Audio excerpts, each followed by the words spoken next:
What is it that people are seeing? Is it a man? An animal? A myth? Or something else? Are they delusional? Are they lying? Some are pastors. Some are law enforcement. Some are military. If they are delusional liars, why do we trust them to lead us to God? To put people in jail and to protect our way of life? Why are their words and actions good enough for that? But when it comes to experiencing something out of the ordinary, something fascinating, something possibly terrifying, they become a fool, a joke, an idiot. Not here. We are the Big Dog T2B. Welcome to the show.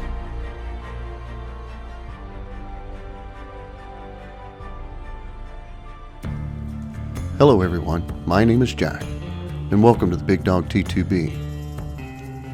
Please remember to like, share, and subscribe, and hit that notification bell to be notified when we upload new content. We're trying to do that more often. And don't forget to leave a comment below. Also, don't forget to visit us at www.bigdogt2b.com.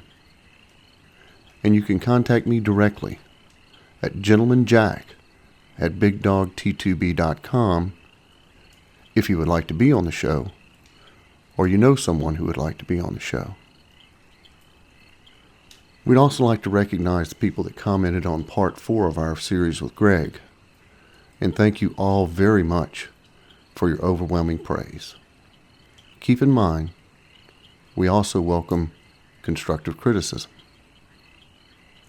Again, if I mispronounce the names, I do sincerely apologize. But thank you very much, Alan Garlick, Tim Egan, Patrick Noble, Jay Ward, Christine Smith, Chris Sliger, Chuck Dorsey, Alex Espinoza, Morcaden, Vicky Kirkland, Pennsylvania Bigfoot Project, John Gregory, Robin Lynn Griffin, Jeremy Harrison, Hoosier Squatch, Barry Browning, Rex Goodrum, Susan Fuller, Karen Hansen, Bassman Kelly, Pamela Short, Cole Holbrook, and Catherine Foster. Again, thank you all very much. So tonight's show is a little different. Nate stopped by the house, and we decided to do an impromptu show where we talk about Nate's first encounter. In the background, you can hear the fire, and you can also hear my dog Katie snoring softly in the background. If you like this type of show and format, please let us know, as Nate and I can do this type of talk much more often as compared to trying to get a group of people together and deconflict their schedule. So, let's get on with it. Hello everyone, my name is Jack, and welcome to the Big Dog T2B. As usual, we have the founder of the Big Dog T2B with us, Nathan Bowling. How you doing, Nate? Well, I'm doing well, Jack. How about you? Not bad. So tonight's show is going to be a little different. Nate, when he was a young man, had an encounter. It was not a momentary encounter. It was an encounter that lasted a substantially long time. Nate has told this story on several different podcasts, but he's never told it on ours. So tonight, Nate, Why don't you tell us about what got you into this thing? Well, it's sort of like this. When all this began for me, I was pretty much an outdoorsman, hunter of any kind. I'd hunt anything. I mean, whether it be deer, coon hunting, as long as I was outdoors, I was fine. And this starts even before that. With a situation with my dad. At the time, I would do anything in the world to be around my dad, and he was a coon hunter. And at the time, he had a dog that he had given like $10,000 for, and it was what it was supposed to be in every way. And so this particular Friday night, me and a couple of friends of mine, lifelong friends, still friends today, had decided we were going hunting. And I had went to Dad, asked him if he wanted to go, and he said no, but he said, take Alex. So we did, and we went to a place that we hunted pretty regular. We were there a lot, familiar with the place from one end to the other. And when we dropped off this mountain into this cove, there was a field to the left, and we pulled off in there and we turned loose there. And we turned the dogs loose. I had a young pup that I was training at the time, and when we turned loose there, they went around the edge of the mountain. It wasn't but a little bit. They struck and didn't go far before they treed. So the way the sound was echoing in the side of the mountain, it didn't sound like they were all that far. So we decided we would walk from where we are, because we could have drove closer had we known where they were. And we left the truck walking, and we walked a pretty good distance, and we crossed this field road, or this logging road, and we started up at elevation, and we got there to this one point, the dogs quit treeing. And the first thing in my mind was that somebody was messing with the dogs. Because if you understand coon hunting, I would have believed that out of the young dog, that he might get bored and quit treeing and go and do his thing. But this dog that Dad had, if you didn't go to him that night, he would be treeing tomorrow until you went and got him. So my first inclination was that somebody was messing with the dogs. So I started to call the dogs, and I called a few times, and something approached us. Something come down through the woods, and it sounded, for lack of better terms, it sounded like you was driving a car down through the woods without the engine sound. And it got close to us, and at the time we had these lights. They were, we called them wheat lights, but they were basically a coal mining light. The battery we wore on the belt, and the light itself, you either hung around your neck or put on a hat. And whatever this was came down to us. It was shaking bushes, making a big show of being there. And then it started walking a big circle around us.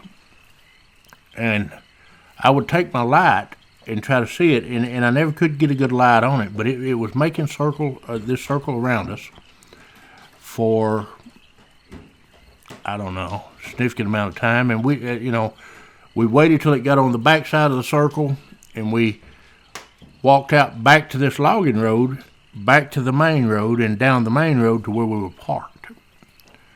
And I told my friends that were with me, I said, hey, I don't know what that was.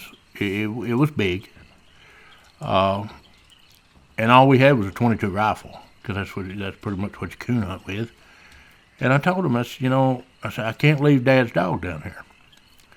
So we went back home, and I had a 30-30 with 3 shells.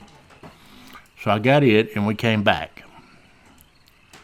And when we came back we drove on down to where this logging road came out to the main road, went down, turned around, came back there, and we stopped. And we got out of the truck, and the young dog came down the road immediately before I ever called him or anything. We dropped the tailgate, opened the dog box. He went in the dog box. That dog was never any good after that. He was basically ruined. I mean, he never would hunt after that. So we stayed for a little bit. I started to call the old dog, and then this same noise that we heard to start with approached us. But this time, it stopped out in the edge of the woods, just stopped still. And still, you couldn't get a light on it. Lights weren't then what they are now. This was in 1986. And the most unnerving thing about this whole thing is the way it breathed. It was like an asthmatic person. It was like a but this breath echoed all around us. And we stayed there for a minute. The breath never stopped. And finally, as all we could stand, we went home. Basically, we're 17-year-old kids. We go home, and the next morning, either of convenience or whatever, my friends had to go home. And I went back on my own, and this is really where the story begins. I went back down there by myself to get Dad's dog, because I surely didn't want to call and tell him, hey, I lost your dog. So I go back down there, and I park at the end of this logging road, and I walk around the road to where it sort of comes out to the base of the mountain, and it curves around what would be to my right, which would be back north. And I walk to this point to where the curve is, and I'm looking for the dog, but at this point I haven't called him. And the old dog came down out of the edge of the bluff there and came right to me. And I leaned down, snapped a leash on him, and when I stood up, right back the way I needed to come was a Bigfoot. There was nothing. It was standing right in the middle of the road.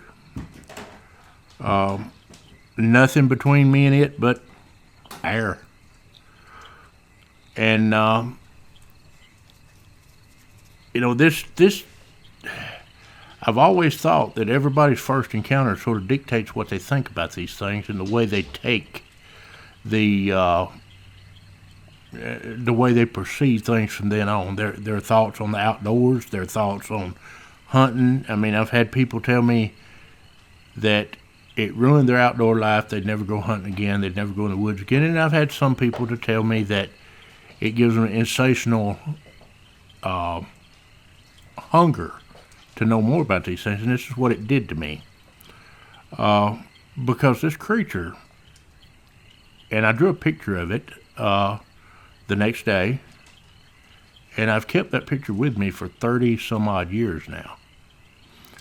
And this picture, I'll get Jack to post it, but it's what I saw standing right in the middle of the road. There was no chance of it being anything other than what it was. And it was standing under a limb that I later looked at as I walked under it going back. It was better than 8 feet because I can touch an 8-foot ceiling. I'm 6'2", so I can touch an 8-foot ceiling easy enough, and I could not touch this limb. And its head was very near it. But it stood there slightly swaying back and forth at probably 60 to 75 yards. 30 years is a long time. And it was right back the way I needed to go. So as I thought about what I was going to do, there's a guy that lived there. His name was Aubrey Irvin. He had lived in a cabin up in this cove for all my life. And he hunted, trapped, whatnot for a living. Far as I know, he had never had any electricity. I mean, that's just who he was. So I thought the only thing I needed to do was walk to Aubrey's house. And as I walked around that road to Aubrey's house, this thing followed me. But it never crowded me. It never gained on me. It didn't lose ground, didn't gain ground. And at no time did it ever give me any reason to feel like it meant me any harm. So as I was walking to Aubrey's house, you come around this road and you come to an open field. And you cross that field going to Aubrey's house. It's an open field, and when I got to his front porch, he's standing there with the door open. And me and the dog goes in, and the creature stopped in the edge of the field on the other side, and it just stood there. Well, I got to Aubrey's house, he let me in, and I sat down talking with him, and it's like he was waiting for me to ask him, and I didn't ask, so he said, okay, I guess you want to know what that is following you. I said, well, I guess I do. And he said, well, to be honest with you, I don't know. But he said, from time to time, it will get things off my porch. And he said, sometimes it leaves things on my porch for me. But he said, as long as that one's around, you don't have to worry about the rest of them. Now, the one I saw was white, dirty gray, it was weathered. Its eyes were coal black. Its skin was a pasty gray around its face, and it was virtually expressionless. It's like no emotion whatsoever. But I sat and talked with him a while, and he said that there were others there that would get sort of belligerent. To my way of thinking, we encountered one of the others the night before, because it was really belligerent. But this one, like I say, it never crowded me. It never gave me any impression that it meant me any harm. So we talked a while, and Aubrey said, hey, I'll walk you back to the truck. And he did, and we walked back right past where it was standing. Of course, it wasn't there, or wasn't, we didn't see it. And we walked back to the truck, and when I got back to the truck, I offered to try to drive Aubrey back to his cabin because, it was, I didn't want him to have to walk. And he said, man, I live down here with these things all the time.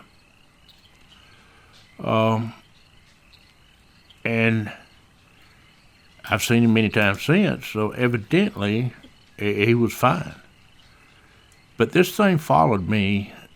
This whole encounter lasted the better part. And at the time, I didn't wear a watch, and cell phones weren't a thing that everybody had. But I'm saying 2 hours. I was in close proximity to this thing for 2 hours. And there was no doubt what I was looking at. So, to me, I think that's why I have the hunger. I'm not afraid of them. And that's why I have the hunger that I have to find out everything that I can find out about it. And that's what brought us to where we are, the Big Dog T2B. I met, with this encounter, and I've told it on several podcasts. Sometimes I go into, a little more detail. But that in turn is what brought me and Jack together. Because he called me based on hearing my podcast. And we spent hours and hours on the phone, and that brought us to where we are. And we, the goal for Big Dog T2B is not just to research Bigfoot, but to hear what other people's got to say. What brings them to where they are in life is that they have seen something or experienced something that they can't quite process or understand. And our goal here is to help people better understand what they've experienced. Jack, in his analytical mind, he's the engine behind this. And our database is what we can find out, what we put together from the encounters that we get. And our goal is to help people, process the whole Bigfoot phenomenon as it may be. Because to me, they're as real as sliced bread. Jack, he's a suspector, he says, not a believer. I don't know that I believe that, but okay, that's what he says. And I understand that, because had I not seen what I saw, I would be in the same place. But these things, they exist. And I have had, in the last 30 years, been in close proximity to these things lots of times. I have a place that I go that they're there every time I go. And I've helped people with situations that they've had with them that I've told on other podcasts. And so, at some point I'll probably tell on this one. Everybody doesn't deal with them the same way. But they're everywhere, and everybody needs to know. These things exist. They're in the woods, same as a bear or a coyote or anything else. And to take this a step further, it is what you make of it. You can take this, it can ruin your outdoor life. It can make it to where you don't want to live, exist. They don't want you don't want to go into the outdoors anymore. Or you can take it for what it is. This is another creature in the woods. They've always been there. And when nothing is any different after you see it as it is before, other than your frame of mind.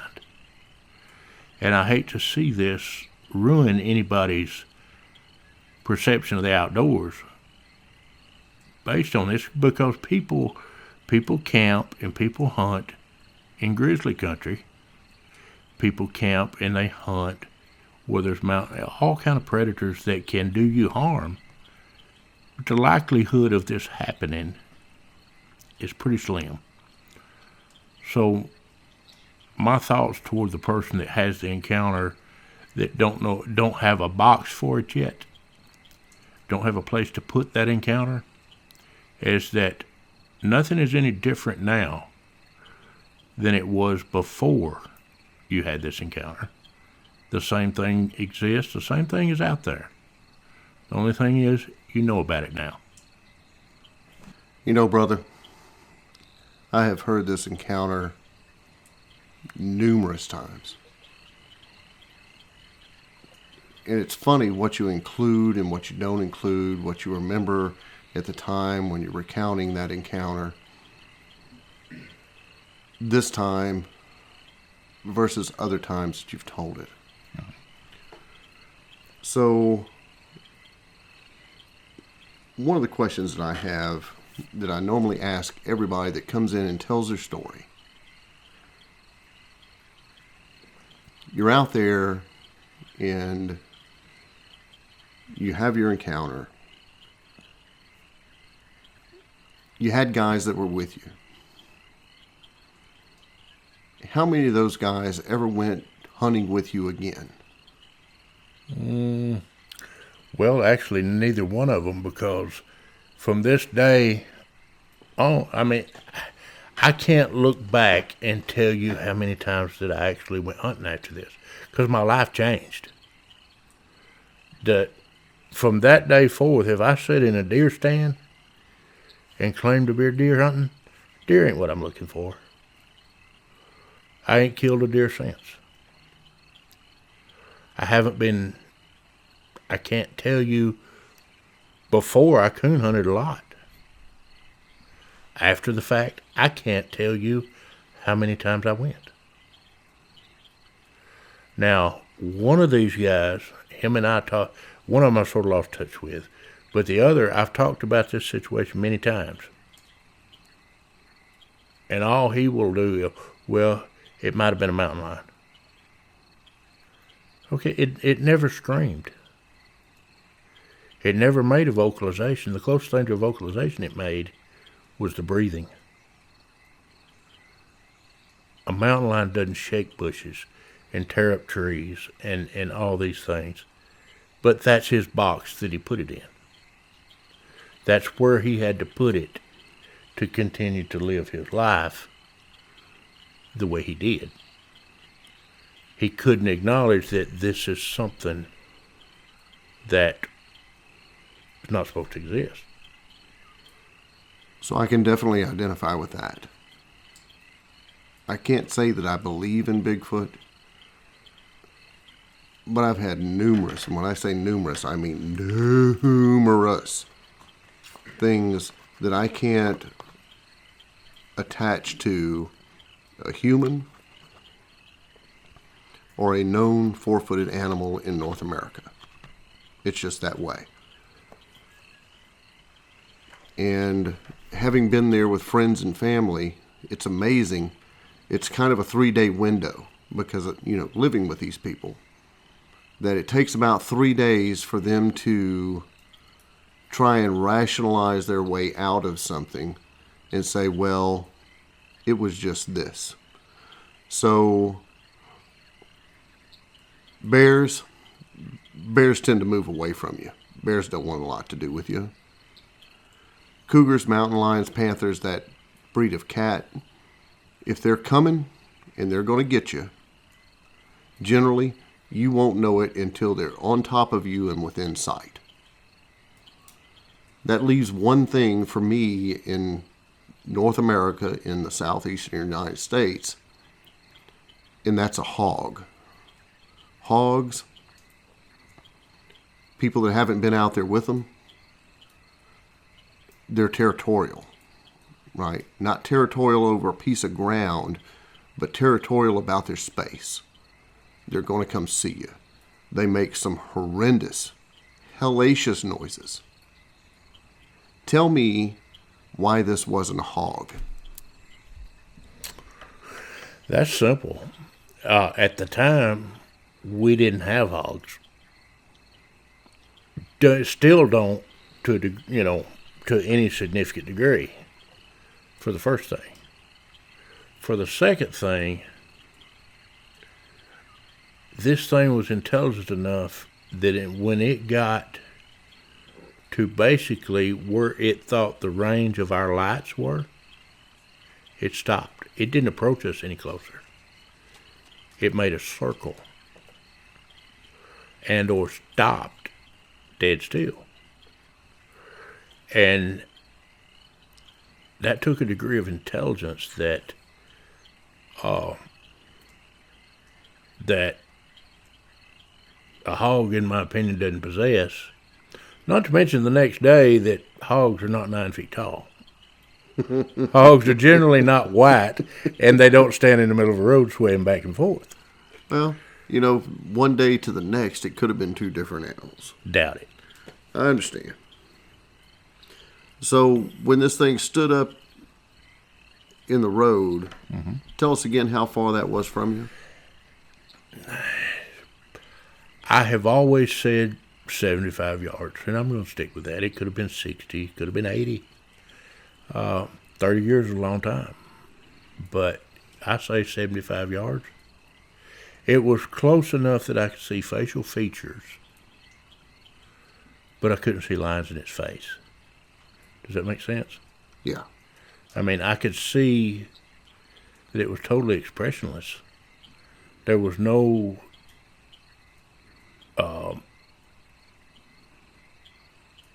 its eyes were completely bland. They were black.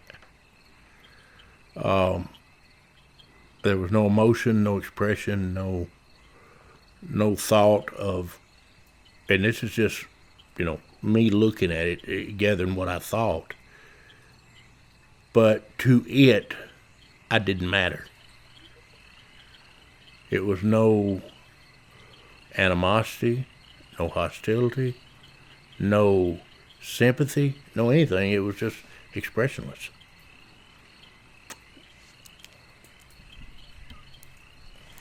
Well, one of the things that separates us from other mammals, and particularly other primates, is the number of muscles that we have in our face that allow us to express emotion. If you look at anything online of actual primate behavior and facial expressions, the facial expressions are very, very, very limited. Where you see facial expressions, that is normally some type of CGI, computer-generated imagery, and that is one of the things that separates us from more primitive primates. So your initial sighting, you look up, you've got the dog on the lead, and it's about 75 yards away from you. And it was between you and the truck. Mm-hmm. You couldn't just go back the way that you came. Right, I'd had to walk right by it. But you didn't see that as threatening or odd at the time. No, I mean, I had a 30-30 rifle in my hands, and I never had any urge to shoot it. Okay. I mean, and a lot of people, you hear on a lot of podcasts, oh, I didn't know if I could kill it or not. I had a 30-30 rifle in my hand. I'm a competent marksman. If I'd have wanted to kill it, I could have killed it. But I had no urge. It was not showing any aggression. I see no reason to kill it. I was looking at something that extraordinary. I was looking at something that a handful of people in this world gets to see. Why do I want to kill it?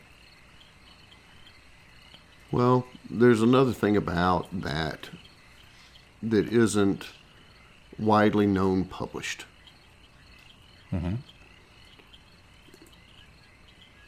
It is difficult to have a person kill something that looks like what they see in the mirror.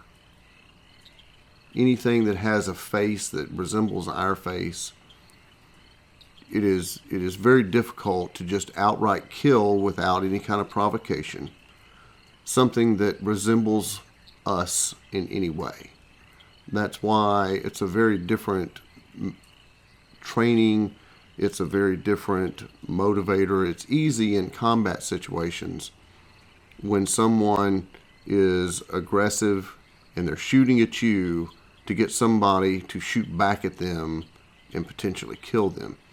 It's a completely different mentality, different training, different level of conditioning. It's why they have gone into sniper and spotter with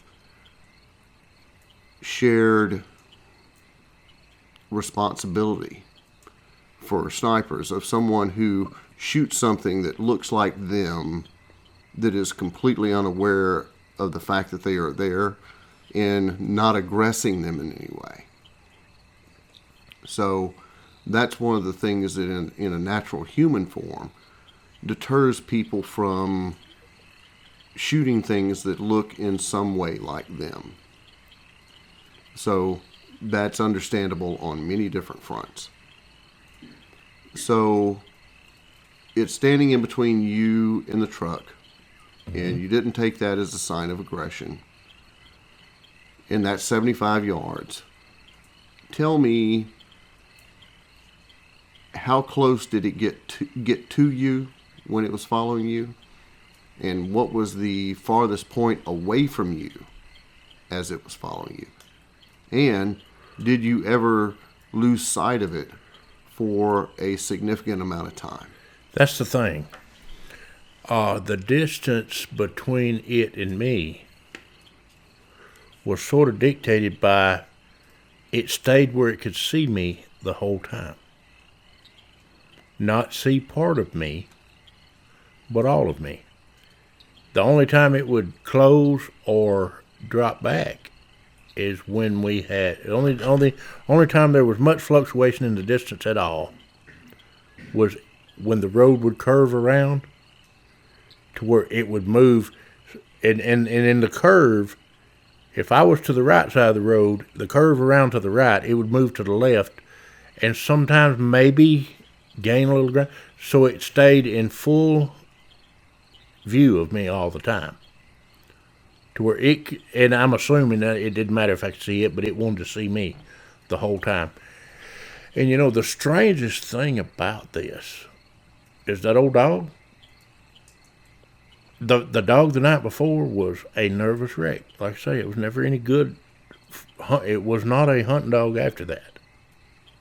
But the old dog didn't pay it any attention whatsoever. It's like it was something that it saw all the time. Now, that was something that I thought about after the fact. At the time I didn't. But he paid it very little attention. He would look back at it, but he was not doing dog things. He wasn't. It's like he would keep in mind of where it was. He didn't growl. He showed, hey, big deal. I see it all. Yeah, I was reading that last night. But it would stay to where it could see me the whole time. And when we got at the edge of the field, where I crossed the field to Aubrey's cabin, it stopped in the edge of the field, and it watched me all the way across that field. I think, because when Aubrey opened the door, I turned my attention to him, but I think when he came out on the porch, it was still standing there. He knew that it was there, and he knew that it was following me. Because when the subject came up, he's the one brought it up. I guess you want to know what that is. Fact of the matter, there was another guy that lived up in the end of that cove, David Couch. And he's been dead several years. But there was a guy that bought 200 acres in the upper end of that cove. And when he bought that, David Couch made a point to go up there and talk to this gentleman and tell him that these things were there.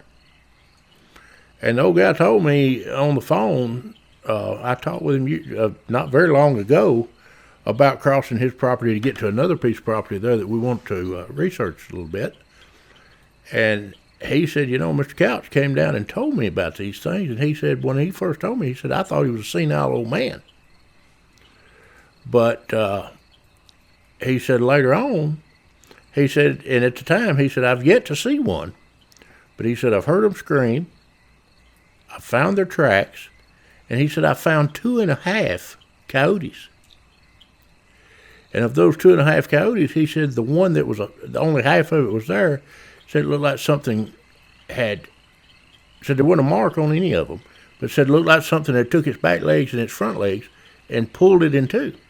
So there wasn't a tooth mark, claw mark, saw mark, anything on it. Just half the coyote there and the other half gone. And it was sort of surprising when I was talking to this guy. He's an attorney. And first I told him, I said, we want to go camping down there. I'm going to take my family camping. He said, okay. He said, just cut to the chase. He said, what do you really want to do down there? Because you and I both know this is rattlesnake infested. This ain't no place to carry your family. And so I broke down and told him, I said, hey, I'm a Bigfooter. We want to go in there and camp and do a little research. And that's when he broke into the story. So these things have been there all my life. So one of the things I remember from other accounts of the story was something that you told me that Aubrey said. Aubrey said, as long as that one's around, you don't have to worry about the rest of them. You don't have to worry about the rest of them. Mm-hmm. So that to me tells me that Aubrey could see whatever was following you. Would you agree? I agree. That's what I say. I was pretty sure When he came out on the porch, it was still there. Yeah. So my next question is, how far from Aubrey's house did it stop across that field? Okay. That field was probably close to 100 yards from the wood line to his cabin. Close. I've been down there. They've got a wedding chapel there, and I went down there to my daughter's wedding. But it's changed a lot. They've cleared a lot. But I'm going to say probably 100 yards close to it from the edge of the woods. Maybe not hardly that far. It was further than the initial sighting, but not by far. And it did not step out into the edge of the field, but it was completely out of the timber. I mean, it was standing in plain sight. So 100 yards, dirty white, gray, maybe a little bit of tan. That should be pretty easy to spot. Mm-hmm. So that makes sense.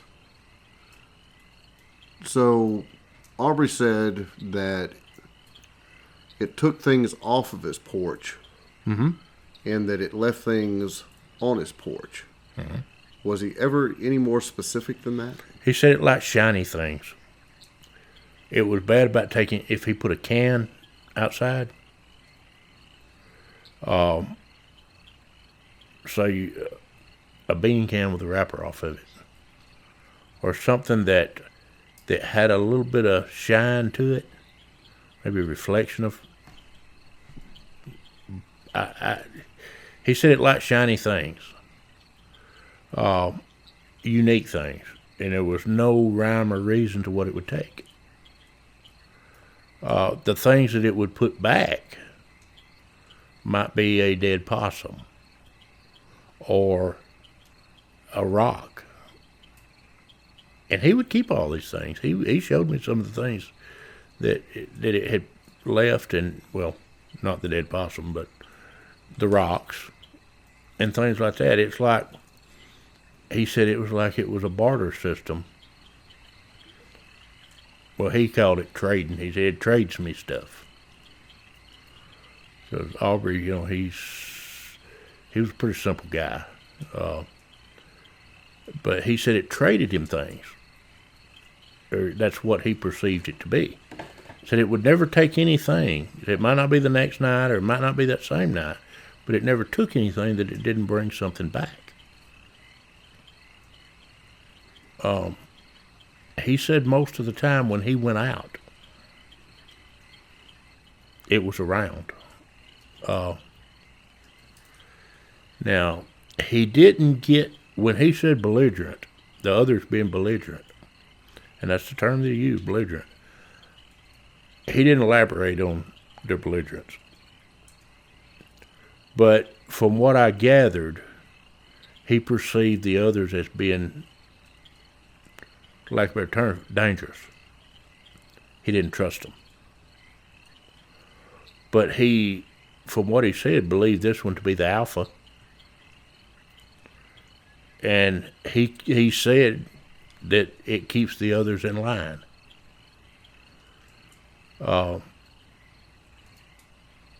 And maybe it's old enough to understand that humans are dangerous. And if you do harm to a human, other humans will come.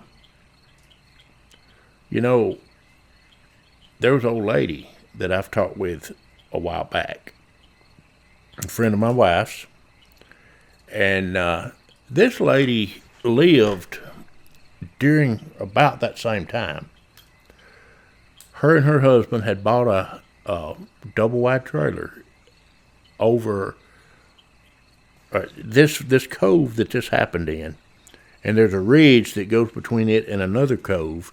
So if you go up over that ridge, you're in a completely different cove, but pretty much, and it all borders the Tennessee River.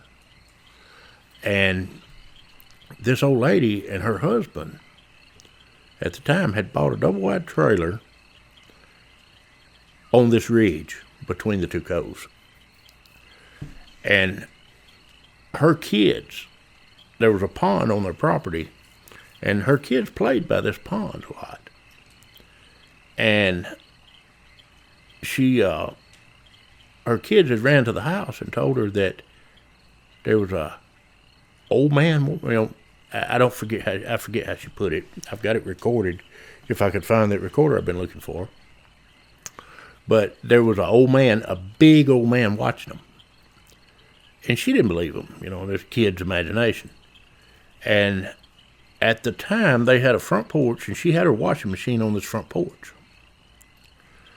And she was washing clothes on the porch, hooked to the water hose, till they got everything situated. And she said she was out there washing clothes, and she heard something coming down the driveway. And she looked up, and she described it as a white, bipedal, and that ain't the term she used because she's 80 years old, 70-something years old. But she described it as a hairy, white, upright creature walking down her driveway straight towards her house. And she was afraid to try to make her way back in the house because it would see her. She just squatted down behind the washing machine, and it walked right by her porch, by her house. And I agree with what she said, because the face that I saw, and it was at some distance, it was a very human-looking face. And she said this looked like an old man with a beard. And it walked right by her, and she got up and went in. She said she never forgot it. And from then on, she believed what her kids said. But she said they observed this thing come down to over this ridge, down to this pond from their house, and back lots of times. And she said one time she saw it and a smaller, darker one come over that hill down to the pond, and later on went back. And I believe,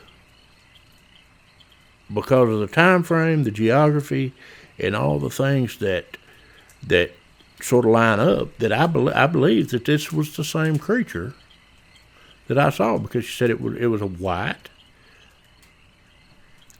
How many white ones are going to be there?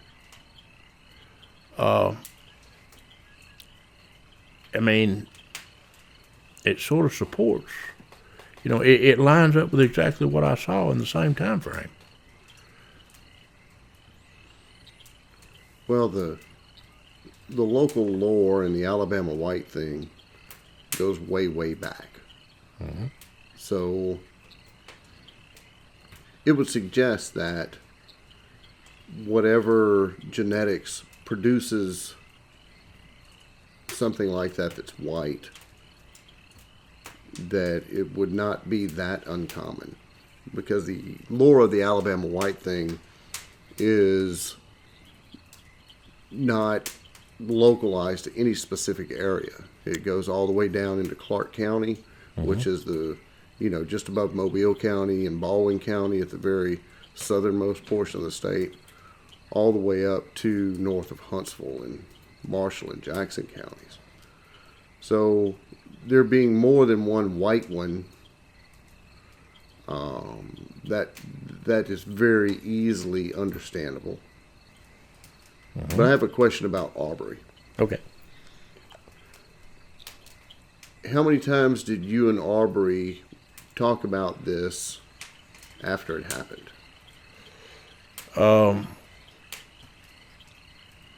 Maybe once, because most time when I saw Aubrey is when we go down there riding horses, and Harlan and Dad, and they would all be with us.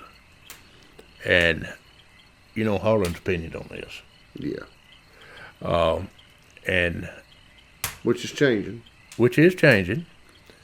And the funny thing about it, Dad, being the hunter that he always was, he wasn't having none of it.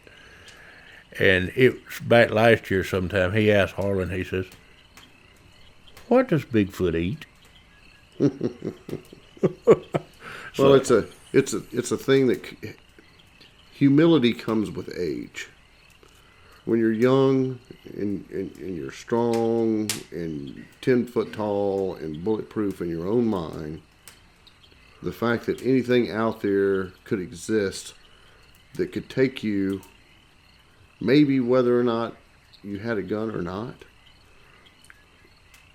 that is a big hole in somebody's ego. And young men live, survive, make their living on their ego. So Harlan and your dad as younger men, and then moving in later in life and saying, yeah, I don't know what that was. What does Bigfoot eat? You know, how does this happen? What was that thing? Do you remember this? That's not, well, let's say it differently. That's relatively common in my experience. So let's shift gears just a little bit. Okay. Because some people don't look at things in a way. I look at things differently. And one of my questions is, what motivates someone?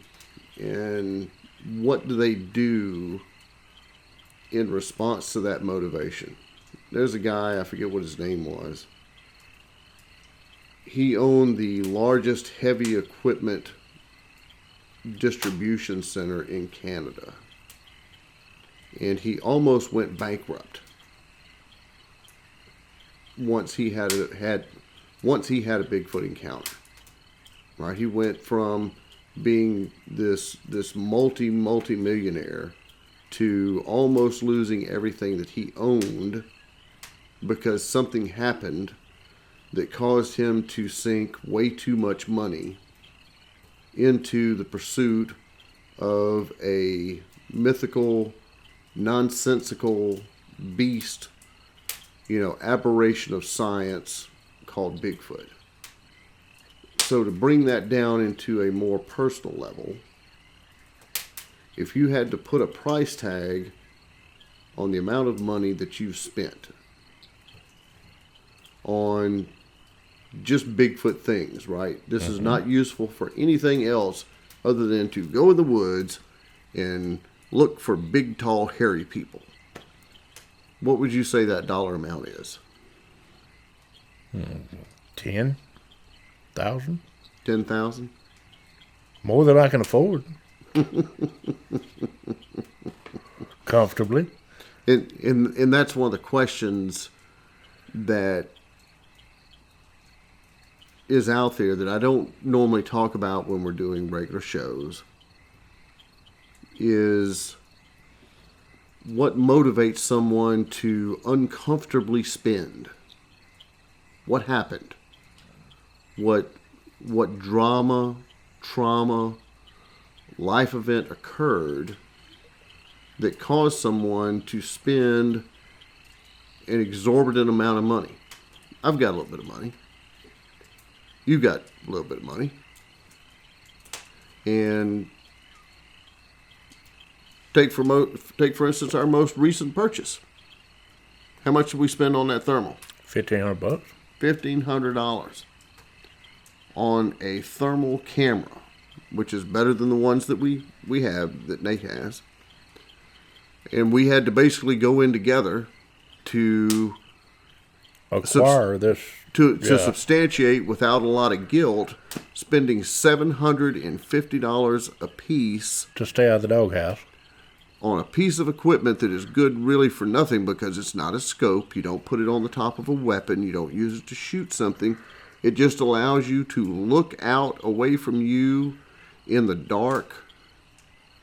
Where we normally can't see. Where we normally can't see at a couple of 100 yards.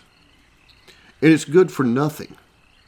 It is really good for nothing except looking for something that shouldn't be there.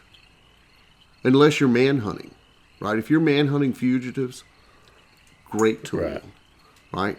If you think that you have prowlers and you want to be able to see them and be able to spot them and know where they are before you turn the light on and you're going to get them, great tool. But absolutely useless for anything else. Absolutely useless for anything else. Now, what happens in someone's life? Because $750 out of anybody's pocket in a normal day, it's not comfortable. Right. $1,500 between the two of us, that's not really comfortable. What happened? To possess two rationally minded people. To spend money on something that the rest of the world thinks is absolute folly.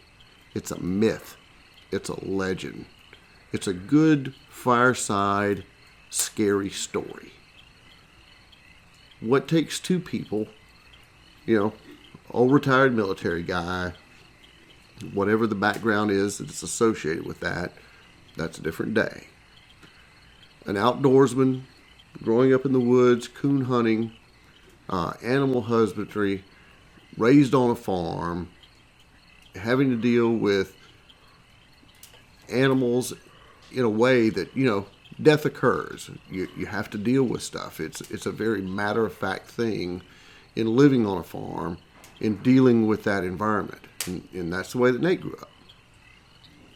What takes two people like that? What happened in their life that says, hey, we're going to get together and go blow $1,500 on a single thing that is good for nothing other than what everybody else thinks is an absolute hoax?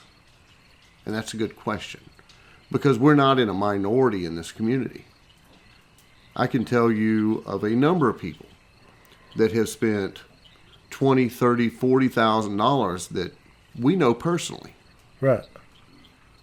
On equipment to go and do this. That's good for nothing else other than going out there and looking for something that everybody else says does not exist. And that's a hard sale, because these are rational people. These are professional people. Like it says in the intro, some of them are military, some of them are law enforcement. There are pastors. There are engineers. There are lawyers. Scientists. Not spending college money. There's Dr. Meldrum out there. He gets a lot of money, a lot of grants. He gets to go and do things. There's a lot of money that he has that's just expendable income, and he can go and do stuff. And that's awesome. These are private citizens that, like Nate, has spent on his own $10,000 in the background on this, and others $20,000, $30,000, $40,000 that we know personally, all the way up to, I forget what the guy's name was in Canada, that almost bankrupted himself as a millionaire. What happened to these people? Tom Slick. Good example. Tom Slick spent millions. And he is a fascinating character in the first place. Because you take Tom Slick. This guy had a cargo airline. And and this gets a little bit into the conspiracy thing, but he worked for the equivalent of the CIA post-World War II, before the CIA was the CIA. And this guy financed expeditions to the Himalayas, looking for the abominable snowman, expeditions to the Pacific Northwest, looking for Bigfoot, hiring the quote-unquote experts in the field at the time, the John Greens, the Renee Hindens, all these people to run these expeditions for him.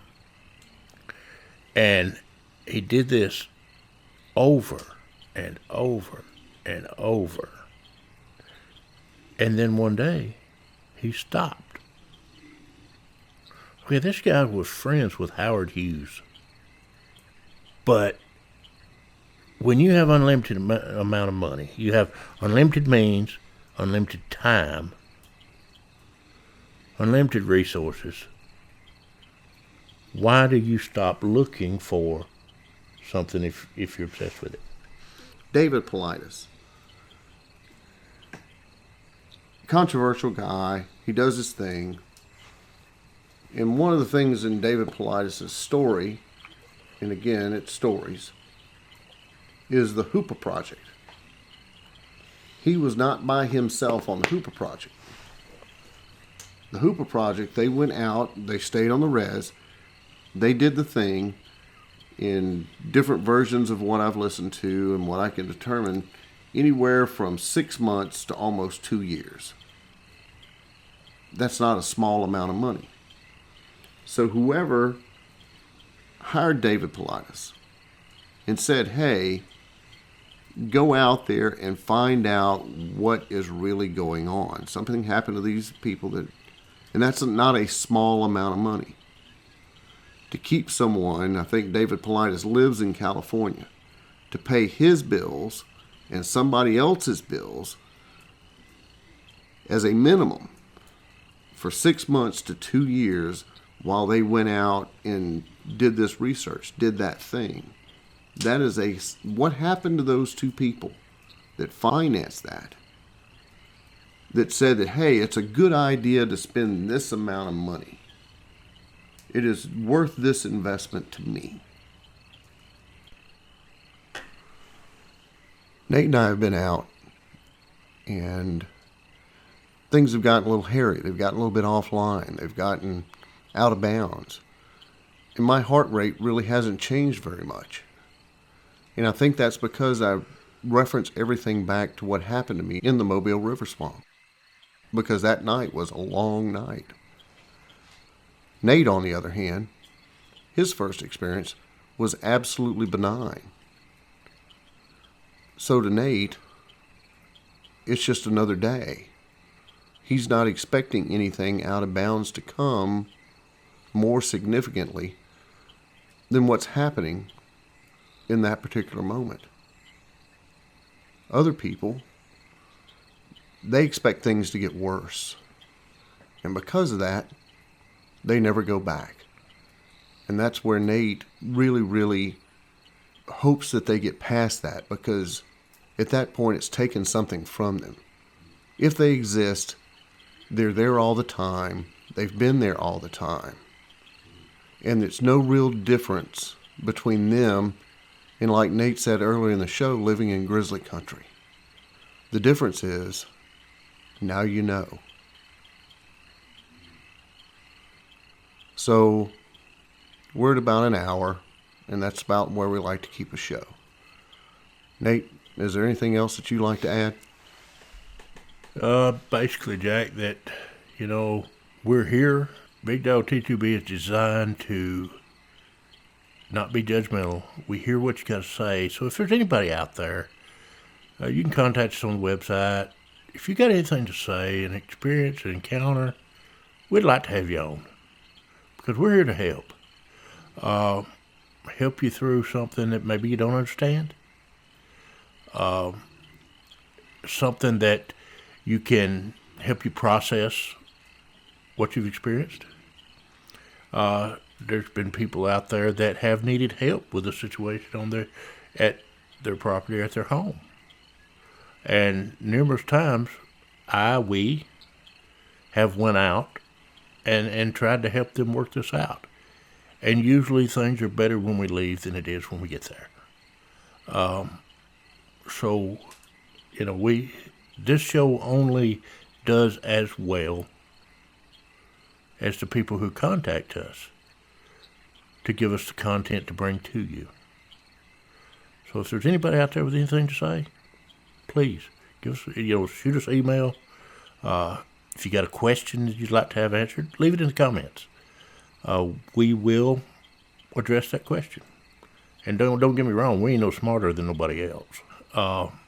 When I say we'll answer questions, we will gather from our cumulative knowledge, and we'll do our best to answer your questions. We're not smarter than anybody else. Every time I think I've got something figured out, something will happen to show me that I'm just not as smart as I think I am. So, with that said, give us a shout. If nothing else, we know the right questions to ask. And after talking to us for a little bit, we can normally talk about things and explain things in a way that says,